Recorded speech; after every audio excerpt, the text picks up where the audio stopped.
Welcome back to Fast Track with me, Rajan Datta. Now, as a tourism initiative, this one is quite a feat. Imagine trying to persuade hundreds of people to reenact an historical event that happened in their town over a century ago. Then asking them to dress up in full traditional attire every day for a few weeks. Well, that's exactly what's been happening in the small town of Krusevo in Macedonia. Amadit Bangu has been finding out more. Time goes by so slowly, time goes by so slowly, time goes by so slowly, time goes by so slowly. We returned old city Krushevo in the time of 1903 here because in that time it's happening most important historic moments for Macedonian history. The scene of a courageous rebellion against 500 years of Ottoman rule made Macedonia the first republic in the Balkans. Although brutally crushed after just 10 days, the uprising in Krushevo is still celebrated to this day. But given more recent history of conflict in the region, it's not surprising there's no sight of a bloody battle reconstruction. Instead, the diplomatic option has the friendlier air of a fancy dress party as they mark the anniversary this month. It really does look like the whole town is going about their daily activities in full costume. Zdravo. Twice. Twice. Okay. With a cast of hundreds, you feel like you're on a film set. Every street is a stage. It's tourism at its most interactive. And it's no place for spectators. Okay, let me actually practice it first of all.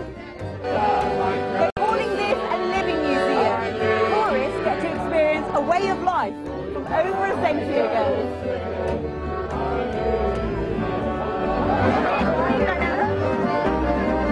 Nice on that one. Sloboda ili smrt za Makedonija! As the project expands, it's traditional houses like this that are being renovated to open them up to visitors from next year.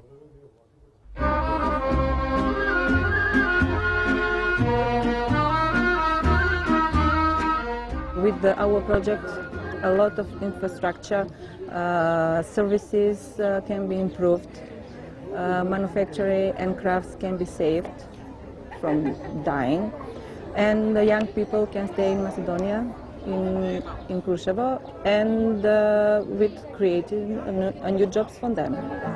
This year is seen as a dress rehearsal. After all, it's an ambitious undertaking, organising a mass performance for several weeks every year.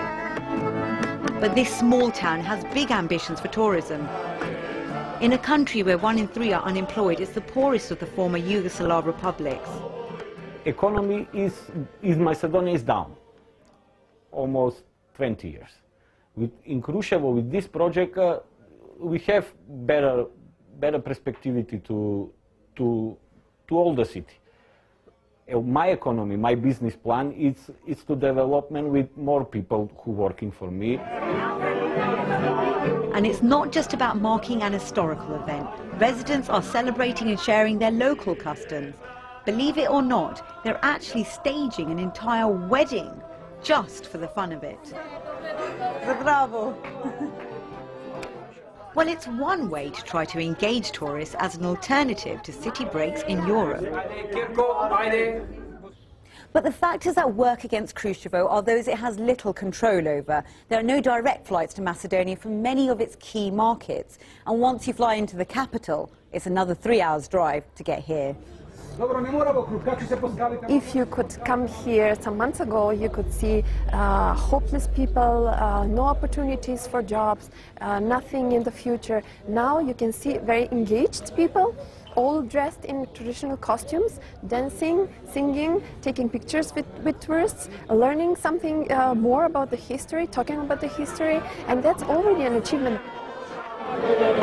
You can't deny the enthusiasm the project's managed to generate in their debut year. They've even got me to dress up. Of course, we're yet to see if this will translate into attracting tourists in the next year. But for now, there's a party to be had. Amandeep Bungu there with the locals in Macedonia. Now, last week we caught up with our intrepid traveller Joe Inwood, making an epic journey across India. Not by coach, car or train.